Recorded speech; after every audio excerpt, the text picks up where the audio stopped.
Okay, so exam 4, the first section, we're going to talk basically just about differential equations in general, modeling with them, how they work, what they represent.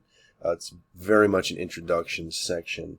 And then we'll do some approximation methods after that, and then we'll talk about two particular types of differential equations that we will learn how to solve, and that will be it. There are entire courses, plural, on differential equations in upper level mathematics. I mean, it's an entire field. So we're just kind of scratching the surface.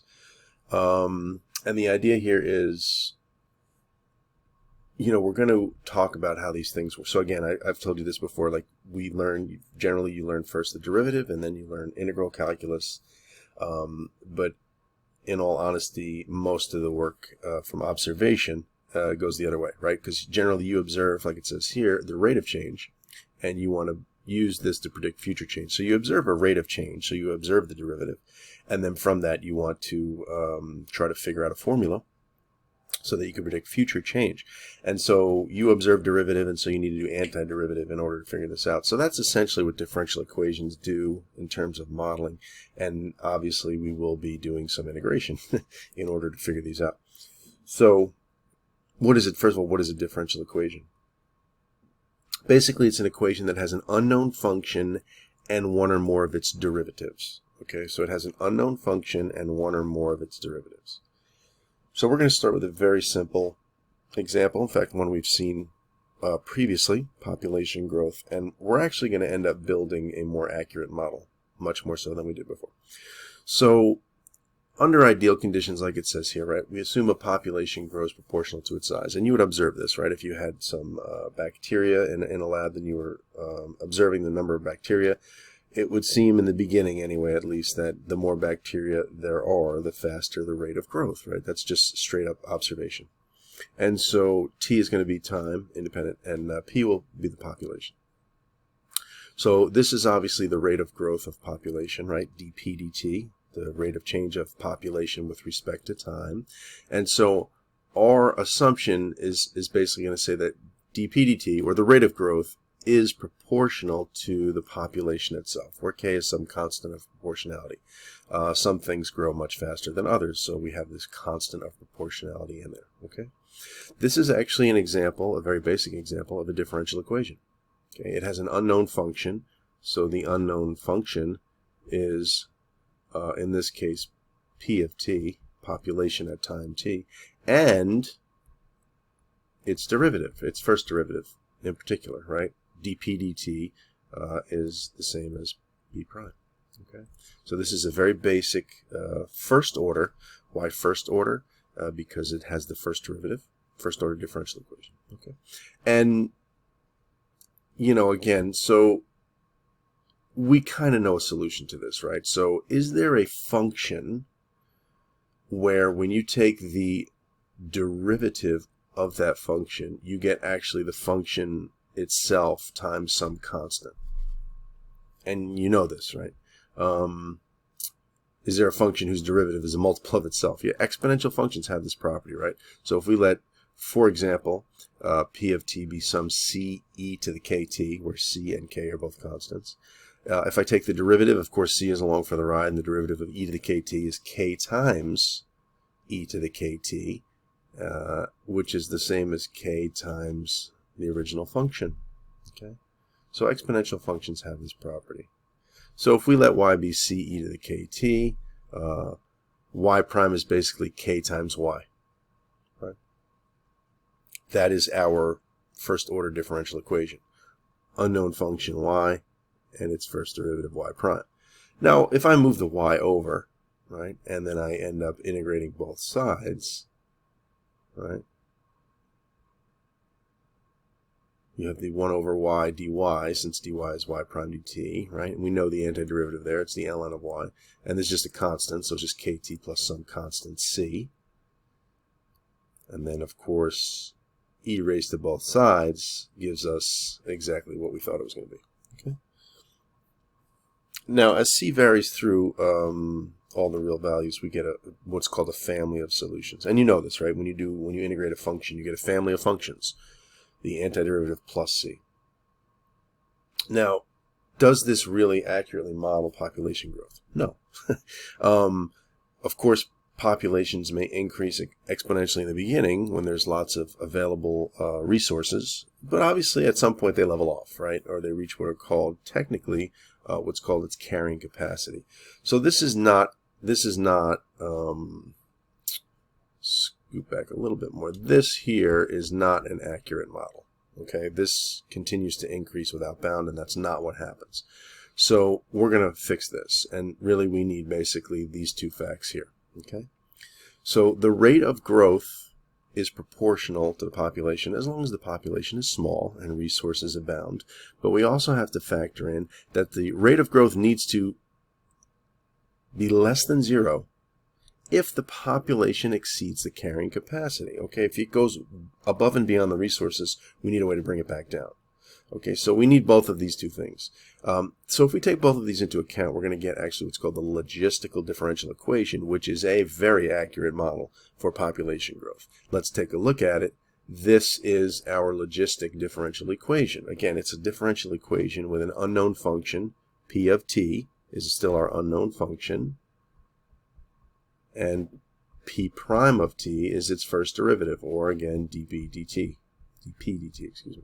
So this says dp dt is equal to k some constant times the population in parentheses times 1 minus p over capital K. This is standard, so I'm not doing this. There are a lot of k's. Sorry about that. The small one is, of course, the constant of proportionality. This is the carrying capacity. Carrying capacity, different K. So let's see if both of those items are met, 1 and 2 from above. So if the population is small, then P over K is obviously pretty close to 0. So 1 minus close to 0 is close to 1. So it is actually pretty close to KP. Check. Now what happens if the population exceeds the carrying capacity? Well, in that case, this fraction will be larger than 1. In other words, 1 minus that fraction will be negative. And so again, the derivative will be negative. It'll bring us back down. So this is a much better model. Now we want to find a solution to this model, which has an exponential in it, of course, but it's a little more involved. But we're going to save that little gem for, I believe, section 4. Because it's a little more involved. So notice immediately we get two solutions for free. P of t is 0 and P of t are k. Well, why do you think that is?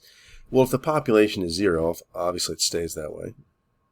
And if a population reaches its carrying capacity, it has a tendency to stay there as well. It's an equilibrium solution. That's why we have here, these are equilibrium solutions. Why does it tend to stay that way?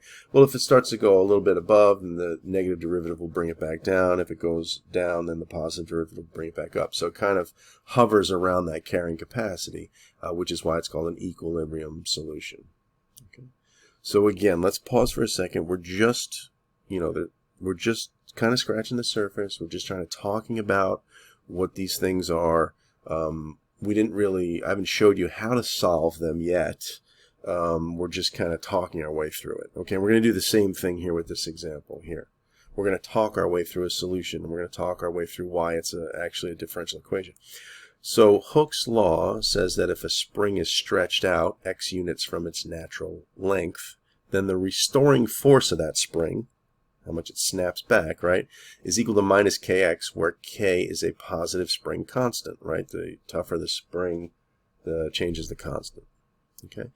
Again, this is right here from observation, right? You stretch out a spring x units, and you can see the restoring force, and it's proportional to minus kx. So let's see if we can develop a differential equation from that. Okay, so force, of course, is mass times acceleration. Acceleration is, of course, the second derivative, and that's equal to minus kx. So if I move the m over, I get this right here, right? This is a second order differential equation. I'll show you, right? This is a second order differential equation.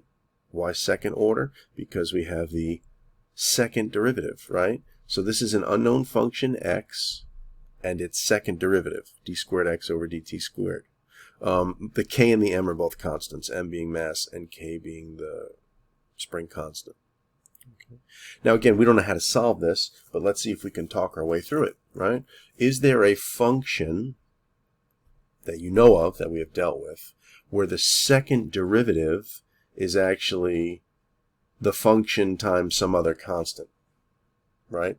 Where the second derivative is proportional to negative that constant, but of the opposite SIGN. Yeah, SIGN, because, right, trig functions have that property. If you take the derivative of the sine of something, you get the cosine of that times the derivative of that thing, obviously chain rule, and then differentiate again, you get minus sine back.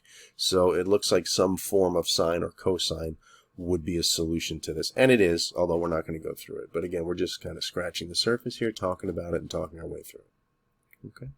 So again, differential equation has an unknown function and one or more of its derivatives, and that determines the order, right? So this one has a second derivative in it, so it's a second order. If the population had only a first derivative, it's a first order. Okay. A function is a solution if it satisfies the equation. So is this particular function a solution to this differential equation, right? This differential equation says if you have a function and take the second derivative and subtract the function itself, you should get 0. So this is just a verification thing, right? What is y prime in this particular case? Well, y prime is minus 4e to the minus x. And if I differentiate it again, right, again, it's a chain rule, so the minus 1 comes back down. So it's again 4e to the minus x. So this is, again, is y double prime. So is this true? Yes. So is this a solution? Yes. Okay. Sometimes we're going to solve for a particular solution, and that's going to be called an initial value problem. Basically, it's the same as we did before, solving for the constants. So let's look at that example here. Here's our differential equation. Verify this as a solution, and then find the particular solution given by this condition. Well, let's first see if, or verify rather, that this is a solution. So this says xy prime. So y is cx cubed. Y prime is obviously 3cx squared. So is xy prime minus 3y equal to 0? Yes. If you multiply y prime by x, you'll get 3cx squared, which is exactly 3 times y. So yes, verify. What's the particular solution? Well, this says when x is minus 3y is 2. So here's the general solution because it's got a c in it. So we plug in, right, when x is minus 3y is 2, and so there's our c. So the particular solution is y equal minus 2 over 27 x cubed. See how that works? And so again, the worksheet is, verification, show that that works, and then there's a particular one just like we just did, and it's going to be sort of similar for the homework, right? Which of these are solutions? Well, do these check out? Does this satisfy this? Does this satisfy this? And then given a particular one, we're going to answer a few questions here.